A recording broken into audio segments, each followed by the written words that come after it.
Hej och hjärtligt välkomna till Investor Targets pressträff Direkt. Idag ska vi presentera Impact Analytics, ett kanadensiskt bolag som genom AI revolutionerar riskhantering inom bland annat finanssektorn. Eftersom dagens bolag är engelskspråkigt kommer vi nu att fortsätta den här presentationen på engelska. Hello and welcome, and if you tune in to Pressträff Direct from Canada, a very good morning to you all. As always, if you watch this live, you can interact with the management by asking questions in the live chat. Feel free to use English or Swedish. This broadcast is a cooperation between Direkt Studios, Investor Target, Stockpicker and the presenting company, brought to you by Scandinavian Alliance. Scandinavian Alliance is a full-service company, full-service company experts, I should say, and as such can connect any company to the Scandinavian and the Northern European financial markets. With that disclaimer under our belt, it's high time and an absolute pleasure to introduce Impact Analytics and its CEO, Entz. Eric, how are things? Things are excellent. How are you? Well, we're all fine and dandy here. Well, Eric, take it away, please. Sounds good. All right, so I'm just gonna jump right in here. Your standard disclaimer on the presentation, and then kick it off with a nice little quote from a Scandinavian, and then we'll jump right in. So, Impact Analytics is a company that is focused on bringing AI-powered analytics tools to a fairly antiquated system of business processes and operations, that being our first target being the financial sector. So what we're doing is we're building a proprietary AI model and algorithm on and I'm going to hit this right out of the gate, on private servers, because we know how privacy issues affect the people working with AI right now, especially with all the generative AI stuff going on. And what we're doing is we are building that AI algorithm and a series of applications using that algorithm to help businesses make better, proactive, real-time decisions, rather than having month-long processes and having to do manual, heavy processes that involve a lot of human error. We are enabling them to make immediate decisions with things that affect their financial bottom line in real time. Jumping into the size of the market here, I just want to show how large the financial sector is globally, so you can see a little bit of what we're working with and what we're working towards. So a $28 trillion market as of 2023 for financial services. That is a huge piece of pie to go after. So I'm going to narrow it down a little bit. Our real target being that risk analytics sector. So right now we sit at about a $30 billion to $32 billion market globally, and as you can see there, growing to about $55 billion by 2027. Now that's information from Pressstra's research, just showing that there's a huge pool to play in for us to make some positive impact and for us to actually have a lot of horsepower behind us. So how are we doing this? That's a question that we get asked a lot. What we're doing, as I said previously, we're developing this AI risk algorithm, and what we're doing with it is we're developing applications that can be used by both businesses and consumers. We have a few different applications that are in the process of being released over the next couple weeks. And what we're doing with those is we're hoping to build data flow, bilateral data flow, both to and from businesses for ourselves, to enhance that algorithm, to make it be able to make better decisions in real time. So the applications that we're releasing within the next couple weeks here, I want to talk about those a lot. So the first one being Credessential. What Credessential is it is a digital lockbox for everything that might affect a consumer's credit score, financial transactions, risky behavior, down to sometimes where you were born. Think about it as Dropbox, but a highly advanced and highly secure Dropbox for your financial information. And what we're hoping to do here, and the hypothesis around it, is that we can cut back those applications that involve underwriting, so mortgages, loans, auto dealers, all that stuff, cut that process back from weeks to months to a matter of tapping my phone or sending a quick link to the data. The really cool thing about what we're doing with that is we have a burn after reading functionality. I don't know how often people in the audience here have been involved in some sort of interaction that results in a no or a denied loan, only to realize that, okay, my financial data is now out there with someone and I have no control over it. So what we have with Credit Essential is a burn after reading functionality, essentially meaning if I send my data to someone, have them read through it, and then it doesn't go the way I want it to, I can click a button, and what happens then is that data gets scrubbed, and it only exists where I want it to exist. Next is kind of the whole brain behind what we're doing is our Lana platform. You'll see here it says Lana Cash. That is our proof of concept for the entire Lana platform. So the Lana platform, if you think of it, it's a bit like a CBM. So if you think of those kind of the HubSpot, the Zohos, the Salesforces, these tools that help organizations manage their business.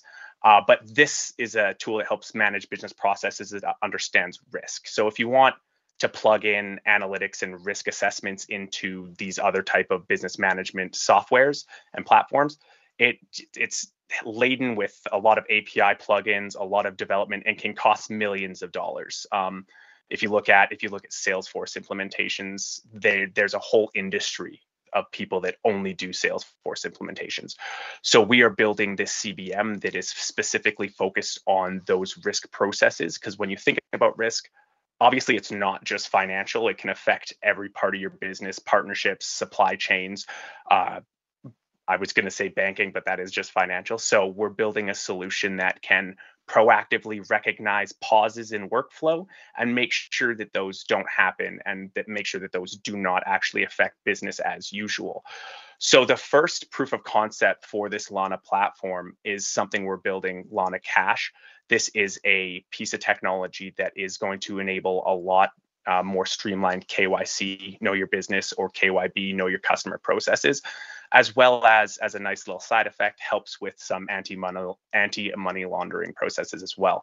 So KYC, KYB processes, if most people are aware, it's a very timely process and something that can run costs up into the thousands pretty quickly and easily if you're not managing it properly.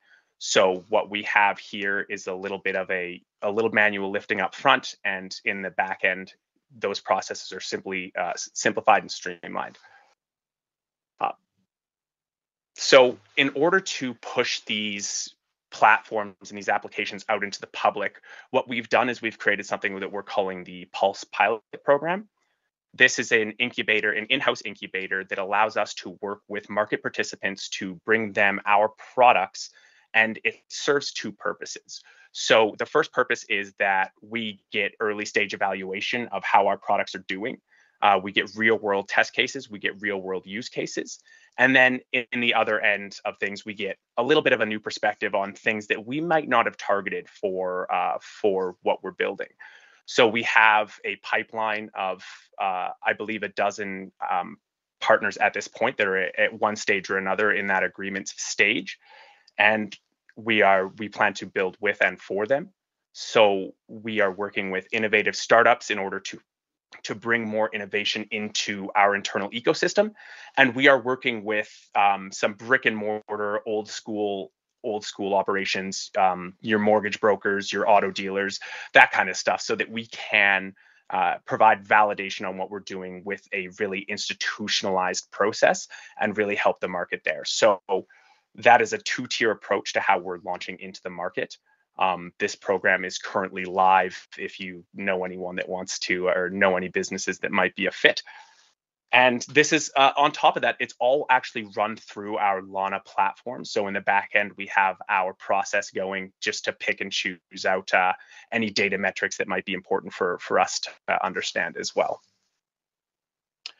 So where do we fit into the analytics paradigm? I know there's a few giants on this page. Really, this is an aspirational idea for us. That Palantir is where we want to be in terms of data, how we implement data for our consumers rather than making them fit our framework. And again, the other organizations are giant financial organizations that we're modeling a bit after as well as things that we believe we can upset. So where are we in our timeline? So we have early days still. We're still in the build phase. Our MVP products are coming out in the next couple weeks here. We have a provisional patent in for some of those products, as I didn't mention earlier, but those technology stacks that we're building on, they are defendable, and we are providing a proof of concept provisional patent so that our invention and our development is actually protected against future development from outside sources. We are launching Lana and Credessential in the next week for MVP testing and pilot testing. Our Pulse Pilot project or Pulse Pilot program was launched last week, and then we're continuing to roll out product news and partnership news over the coming months. And we believe that by the second half of this year, we'll be very close to commercial rollout with our technology. So that's what we're doing, and this is our team that we're building with. But that's what we're doing in terms of development. I really want to point out as well, I didn't mention this earlier, but our team that we're building with that's doing the development is a company called Research Laundry. This is a team that has built dozens of applications, that has created over $2 billion of market cap for products or for organizations worldwide. The head developer was a lead developer on Gawk, which was a precursor to YouTube. They've sold companies to Zillow. I don't know how many people are aware of Zillow, if it's in the European market or not. A giant real estate organization. And they are internal, and they are building things with us. And so we have that knowledge, we have that skill set, and should have pointed that out earlier. And that's where we are with Impact right now. I welcome any questions. There's probably some stuff that I might have glossed over that is relevant. So anybody with any questions, please feel free to ask. Well, excellent. Thank you, Eric. I will expose my little ignorance here. I made a note here that you told that the estimated market value could be up to, well, just shy of 55 billion US. And you have a compounded average growth of more than 10% at the end of 2027. Sorry. What do you think is a wallet for you to aim at? And you don't need to give me a figure, but would it be well, a thousand parts of percentage, or what do you aim for? I think once we're finished with commercialization and actually rolling out the launch, building over time. Obviously, none of this happens overnight. But if you aim for 5% of that at full future state, I think we'll be laughing. When you look at some of the market, when you look at some of the revenues that these, again, I said it earlier, these HubSpots and these Zohos have, it's not unfathomable that is the serviceable market for Impact. And how should we look at you? And yet again, noting that it's early stage, but how should we see the monetization of this? Would it be a license fee, or is it transactions fee, or is it anything else? So just try to get a feel for the tremendous growth here and put a penny on it. Of course. So the way that we're building, particularly that Lana platform, it's not going to be something that has to be API'd into a current state business. This is a full flight platform. So that means that we're able to white label it, to license it, and then with those provisional patents coming in as well, if there's ever the need to have the sale of a patent, we can do that. So there's a few different channels through which we can realize revenue. That Credessential application that I discussed may end up being a free kind of loss leader to get us into institutionalized. But once we're fully commercialized with Lana, we have those several different ways to create ARR. So one way of seeing it is that it will probably be a combination in this. Yes. You had a slide with comparables, and as a European, I noticed Experian here, UK listed, of course. Would that be comparables, competitors? Aspirational. Yeah, but I would call that aspiration. Yeah, okay, but it's good actually in comps, because it gives us in the market an understanding on where to put you in what box, and perhaps attach the same kind of multiples and to the same key metrics. But would you be a sub-supplier to these guys, or how should we put you?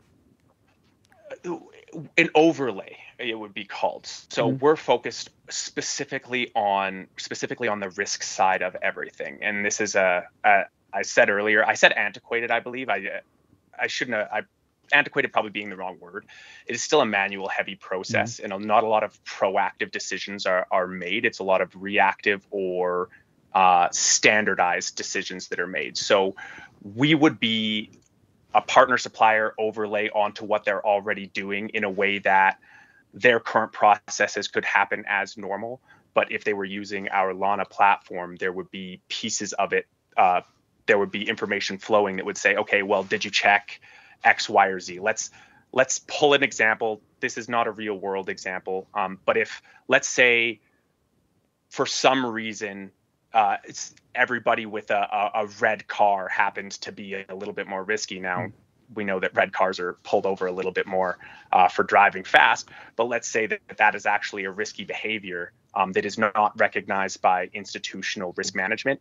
That is something that our platform could recognize via the data that we've aggregated through Lana Cash, through Credit Essential, and through our other applications. So to take a long walk to get over that short bridge, it would be, a supplier, an overlayer, a partner. And if I look to a credit referring agency, and bearing in mind that we are now in Sweden here, we have something called UC, Upplysningscentralen, and they provide banks with information about credit credibility for private individuals and companies and stuff like that. Could they be, well, let's say a credit referring agency? Why wouldn't they be a client to you? Oh, they would be for sure if they wanted to. So that first product rollout of Credit Essential might be able to, and I'll say the word might, help them with identifying different metrics that are not currently recorded in the kind of credit risk assessment. Just to pull something, there's in Indonesia right now, there's something called the ICS going on, and that's innovative credit scoring, which is kind of something that we are trying to amalgamate into what we're doing, where we look at not just financial transactions, not just at purchases and some risky behaviors that are that have been tracked for years. We're trying to find those new pieces of information that have been overlooked. We have an internal terminology we use for it called quantum risk, where you're looking at the kind of weird areas of risk, but I avoid saying it because it sounds a bit kitschy. And could I just ask you, you had said burn after reading, which to me as a consumer sounds like a good application. But if I am, well, a credit referring agency or bank or whatever, then surely I would like to keep and collect the data. How do you square that circle?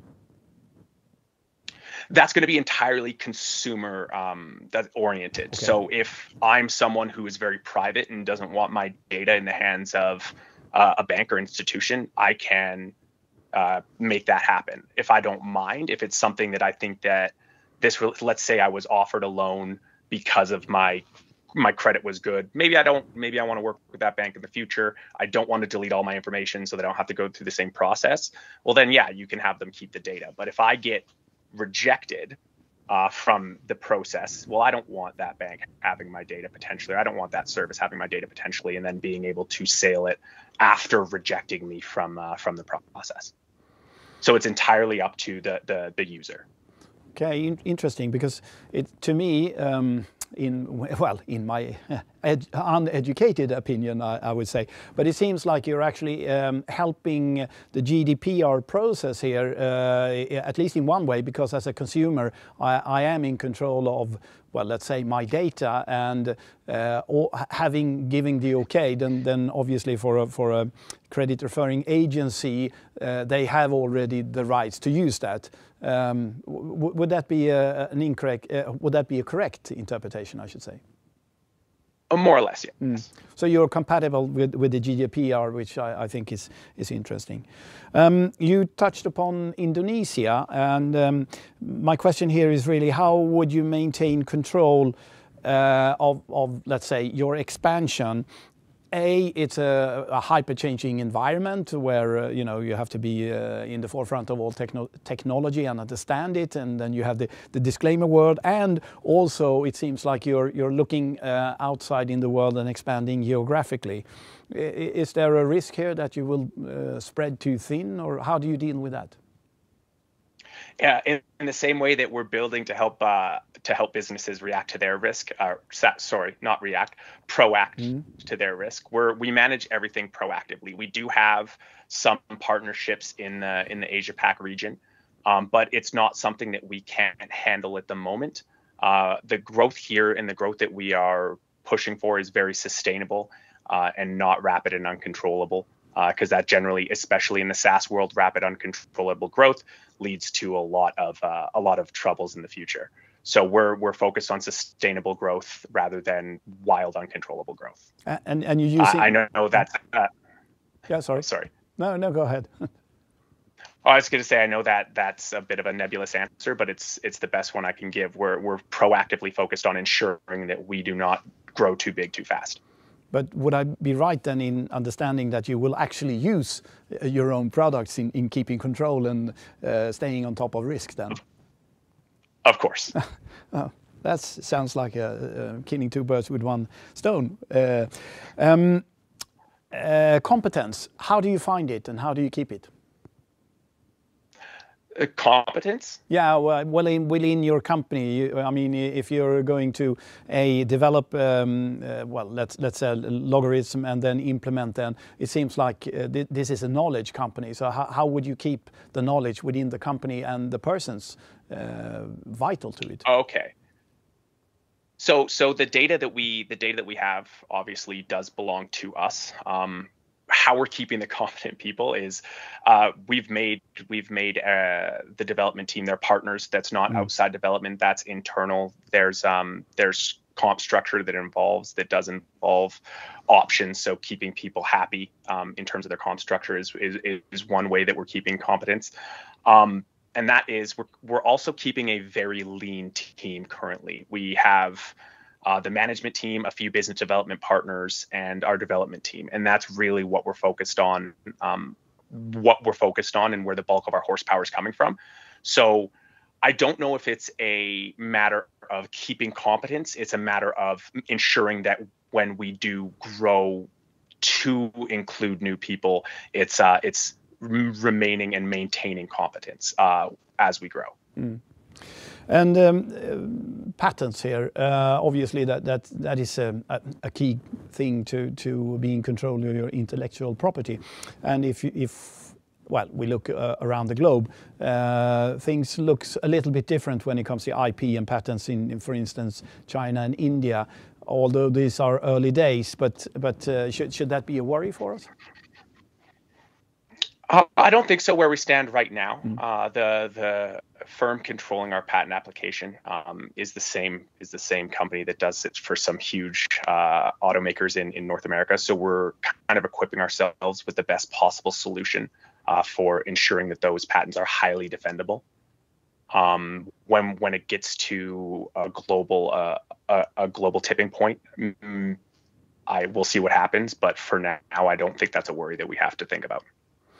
All right, excellent. So basically, you wouldn't say that it's, at this point at least, patents and IP is not a risk. You do provide something or a solution to the consumer and the supplier of credits, as it were. And although you may be considered a competitor, you are actually a supplier to the big, let's say, credit institutes and so on. So it seems like a match made in heaven. So are you for sale, or are you willing to partner up with any one of the major ones? Or will you conquer the world on your own? Of course, we're willing to partner up with any of the major ones. And if anybody from financial institution is watching, you can go to the website, impactrisk.ai, reach out to our team. But conquering the world is a fun thing to think about, but it's often highly impractical. Conquering our slice of pie first needs to be where our focus is, and that's what we're doing. And then if someone comes along with an offer, you never know. Well, interesting. And mapping the path, you had a slide showing, well, let's say your plans going forward. But if we look at you on a stock market perspective, what would be the next news flow from you in sort of, let's say, if you know you have a deal cooking or if it's any results coming up? Yes, so the flows coming out are going to be product and partner focused, focused on very tangible material items. Over the next couple weeks, you will see several partnerships as well as several product pieces as our products are kind of releasing in tandem with that pilot partner program. So I believe there's about a dozen companies in the pipeline right now, some tech, some brick and mortar, through that pilot program, some that we've already signed documentation with that I am NDA'd against talking about. But yeah, over the next couple of weeks, you're going to see partners, you're going to see products, and you're going to that's probably most of what's going to be released, unless there's news on the private placement. Interesting. So a lot of, let's say, product news ahead.